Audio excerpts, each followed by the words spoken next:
Bien, merci beaucoup, Monsieur le Président, Mesdames et Messieurs les professeurs, Mesdames, Messieurs, je suis très heureux d'être avec vous aujourd'hui pour avoir la possibilité non seulement de rendre hommage à votre académie et à ce qu'elle représente, et depuis que Albert-Claude Benhamou en a parlé, j'ai appris un petit peu de ce que vous êtes, de ce dont vous héritez aussi, puisque vous êtes ancré magnifiquement dans notre histoire, mais aussi de ce que vous représentez au présent et au futur, puisque les enjeux qui sont les vôtres sont des enjeux essentiels et évidemment, comme vous venez de le dire, Monsieur le Président, ont un rapport avec l'éducation et je vais évidemment y revenir. Je suis venu aussi, bien sûr, par amitié pour Albert-Claude Benhamou et à la fois vous remercier, Monsieur le Président, de tout le travail que vous avez fait à la tête de l'Académie et dire à quel point j'imagine que, comme vous, j'ai confiance et vous pouvez avoir confiance, et c'est pour ça que vous l'avez élu, dans celui qui a été désigné comme votre successeur, puisqu'il m'aide tant au ministère de l'Éducation nationale que nul ne peut douter de son engagement dans les responsabilités qu'il accepte de prendre. Mais vous n'avez pas besoin de moi pour une pleine intronisation, et je veux surtout en profiter de l'occasion pour vous dire quelques mots finalement sur les rapports entre médecine et école, et le rôle que vous jouez déjà, le rôle que vous pourriez jouer, le rôle que nous devons avoir tous ensemble, pour les causes qui correspondent à votre spécialité, à votre domaine en général, puisque nous sommes ici au milieu de médecins. La première chose à dire, et c'est un peu sous-entendu aussi dans votre propos, Monsieur le Président, c'est que vous êtes des femmes et des hommes de rationalité, et que c'est un des enjeux fondamentaux de notre époque. Nous sommes tous non seulement les héritiers de Louis XIV, bien sûr, et de son chirurgien, mais aussi les héritiers des Lumières, les héritiers de pensée de la raison.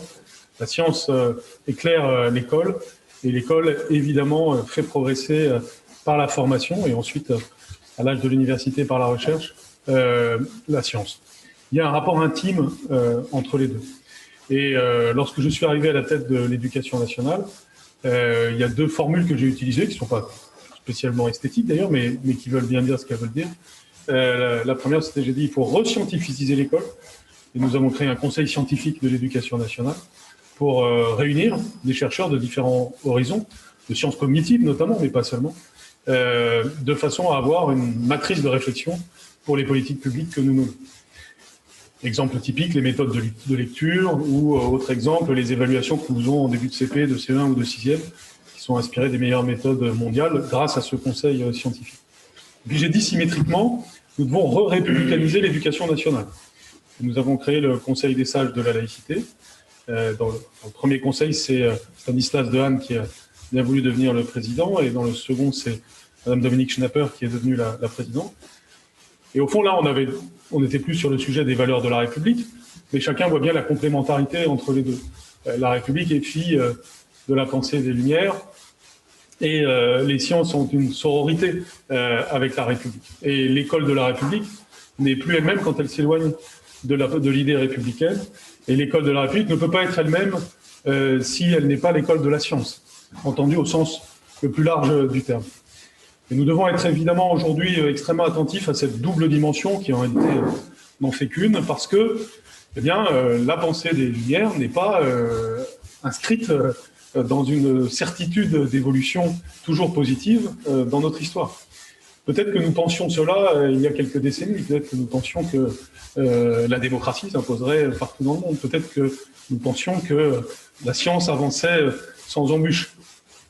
D'abord, l'ensemble du XXe siècle nous avait déjà apporté un certain démenti à cela, parce qu'on ne saurait croire aveuglément la raison de manière simpliste, et que bien sûr que il n'y a pas que la raison dans la vie de l'homme, il y a l'émotion, il y a la métaphysique, et on doit faire une place à tout ça dans la vie humaine pour qu'elle soit de pleine richesse. Mais la raison, parce qu'elle rencontre certaines limites, qui relèvent d'ailleurs des limites tout simplement de la raison, ne saurait pour autant être contestée dans les champs qui sont les siens. Et cette contestation, malheureusement, dans le champ qui est le sien, elle existe. Vous le savez mieux que moi dans votre vie professionnelle et dans votre vie de citoyen. C'est évidemment d'actualité lorsque l'on voit, par exemple, les contestations des vaccins, bien entendu, mais c'est aussi d'actualité par des biais de différentes sortes, par des idéologies. D'abord, sur un plan géopolitique, il y a aujourd'hui dans le monde des puissances qui incarnent une lutte contre la raison. Et puis, dans le monde intellectuel, il y a des modes de raisonnement, il y a des pensées qui, plutôt que de privilégier l'être humain en tant que tel, s'attachent au différentialisme, à la fragmentation, à la lutte de tous contre tous. Et tout ceci, à la fin, est anti-républicain et donc antidémocratique. Et donc, oui, notre époque, comme chaque époque, a ses périls. Il faut savoir les désigner. Il faut surtout être fort des causes que nous défendons. La cause de la République, je n'ai pas faire un long exposé ici sur cela, mais encore une fois, elle est intimement liée à une cause que plus directement vous épousez, qui est celle de la science, de notre capacité à la transmettre aux enfants, et de notre capacité à la faire avancer, et de notre capacité à en faire une référence dans la vie collective. Et je voudrais illustrer ça de quelques exemples très rapidement. D'abord, je le ferai un peu chronologiquement. D'abord, par le sujet de l'école primaire, où tout commence. Il y a là quelque chose d'absolument fondamental qu'on doit avoir à l'esprit. Cette école primaire où on doit ancrer les savoirs fondamentaux et où justement déjà la culture logique doit s'installer. Parfois, les deux mots-clés que j'ai utilisés pour l'école primaire, au-delà du lire, écrire, compter, respecter autrui, ça a été la culture et la logique. Tout récemment, Gérald Bronner vient de remettre un rapport au président de la République sur la nécessité de développer l'esprit critique. Quel que soit le mot qu'on utilise d'ailleurs pour désigner cela, mais en tout cas, on doit apprendre à l'enfant à raisonner, ce qui passe notamment par les mathématiques dès le plus jeune âge, mais aussi par d'autres éléments.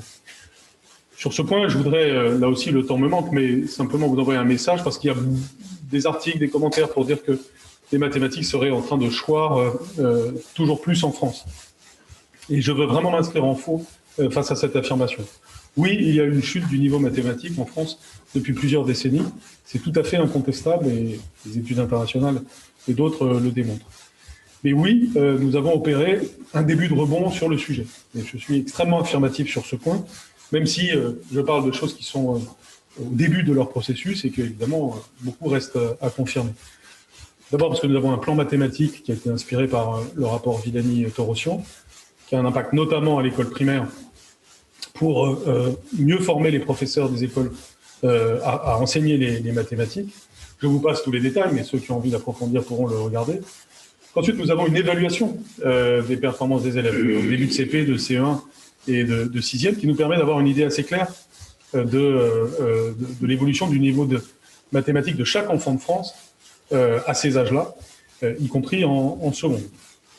Et donc, nous avons un portrait annuel, enfin triannuel même, de ce que deviennent des enfants. C'est d'ailleurs grâce à ces évaluations que la France est le pays au monde qui a pu, pendant la crise Covid, évaluer de la manière la plus précise l'impact que ceci a eu sur les enfants. L'impact n'a pas été nul. C'est d'ailleurs une des bases de ma conviction de maintenir les écoles ouvertes. C'est-à-dire que nous voyons très précisément, en faisant une photographie d'un enfant en septembre 2019, quand il rentre en CP, puis une autre photographie de cet enfant en février 2020, ce sont nos évaluations de mi-CP, puis une troisième photographie de cet enfant en septembre 2020, quand cet enfant rentre en CE1, eh bien, l'impact qu'il y a eu entre février 2020 et septembre 2020 de ne pas avoir été à l'école pendant 2 mois. Cet impact a été assez important, ça fait un trou d'air dans la progression que nous avions, mais au moins, nous savons que depuis, nous avons compensé ce trou d'air et que même nous avons repris le chemin de progrès. Aucun pays au monde n'est capable de mesurer avec une telle précision un tel enjeu, et je pense que peu de pays au monde, malheureusement, du fait des confinements plus accentués en matière scolaire ailleurs, ont pu continuer un chemin de progrès. Et s'agissant des mathématiques, donc, nous le voyons, encore une fois, je ne peux rentrer dans tous les détails, mais c'est notamment une exigence accrue sur l'ancrage des savoirs fondamentaux mathématiques dès le plus jeune âge, et puis une attention à quelque chose qui demeure un point faible et qui progresse un peu, c'est-à-dire la résolution de problèmes complexes. J'annoncerai d'ailleurs très prochainement des choses en la matière pour l'âge du collège. Et enfin, pour le lycée, je veux vous dire que les mathématiques progressent au lycée. Le fait que nous ayons publié nous-mêmes il y a quelques semaines la donnée selon laquelle il y avait moins d'heures données en maths, moins d'heures professeurs données en maths au lycée, est un élément dont il ne faut pas tirer des conclusions trop hâtives. Aujourd'hui, on choisit les maths pour approfondir les maths. On ne choisit pas les maths pour une sorte de conformisme lié au prestige de l'ancienne série S. En d'autres termes, là où auparavant beaucoup d'heures de maths étaient données globalement. Désormais, ceux qui choisissent les maths en font beaucoup plus, et il y a une façon modulaire de choisir les mathématiques aujourd'hui. Et aujourd'hui, un élève qui a décidé d'aller le plus loin possible en maths fait ce qu'on appelle maths expert en terminale, ce qui signifie 6 heures plus 3 heures, c'est-à-dire 9 heures, lorsque auparavant c'était 8 heures. Et surtout, les programmes de mathématiques sont, et ça tout un chacun peut le vérifier, et c'est vrai en physique-chimie comme en sciences de la vie et de la Terre, sont beaucoup plus approfondis que précédemment. L'un des grands principes de la réforme du lycée, c'est de dire, puisque vous choisissez vos enseignements de spécialité, alors vous choisissez vos passions, ne faites pas les choses par conformisme. Il n'y a pas une combinaison plus prestigieuse qu'une autre, il n'y a que la combinaison de vos passions. Mais celles-ci doivent vous mener à l'approfondissement et à l'exigence. Et c'est le chemin sur lequel nous sommes. Bien sûr, abîmé là aussi par la crise sanitaire et toute une série d'aléas, mais néanmoins le chemin est pris. Et les premiers élèves qui arrivent en ce moment dans l'enseignement supérieur pour leur première année, je dis ça sous le contrôle de tous ceux d'entre vous qui ont des activités universitaires, nous permet de constater un début. Je reste très humble sur ce point parce qu'on est à tout début de quelque chose qui par ailleurs est en partie abîmé par le contexte, mais on est au tout début de la récupération d'un niveau.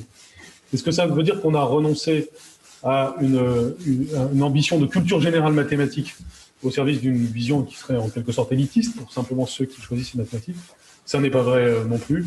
Tout le monde fait beaucoup de mathématiques jusqu'à la classe de seconde dans ce schéma. Et en première, il est encore possible d'avoir 3 heures ou 6 heures de mathématiques dans le parcours que l'on fait tel qu'il se termine en terminale.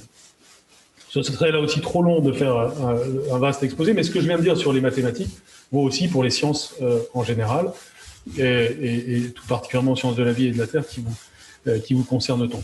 Et je voudrais sur cet aspect des choses terminer en disant que les études de médecine, évidemment, restent essentielles dans cette perspective, à plus d'un titre. D'abord, elles sont le rapport entre l'enseignement scolaire et l'enseignement supérieur en matière de médecine suppose une attention permanente. D'abord, nous avons toujours beaucoup d'élèves, et vous le savez mieux que moi, qui ont très envie d'être médecins.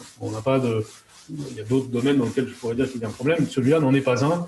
Les vocations sont encore très nombreuses, mais il faut être attentif à ce que cela continue et se maintienne et se renforce.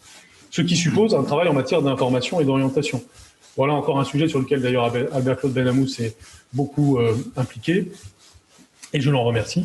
Et c'est ainsi que vous êtes tous et potentiellement acteurs de cet enjeu, puisque nous encourageons des conventions qui permettent tout simplement que des spécialistes d'un domaine puissent exposer devant les élèves ce domaine et le métier qui correspond. Donc c'est un sujet d'optimisme que celui de l'orientation vers la médecine, mais c'est aussi un sujet d'explicitation, parce que aujourd'hui, précisément parce qu'il n'y a plus les couloirs précédents, qui dans le cas de la médecine venaient de S vers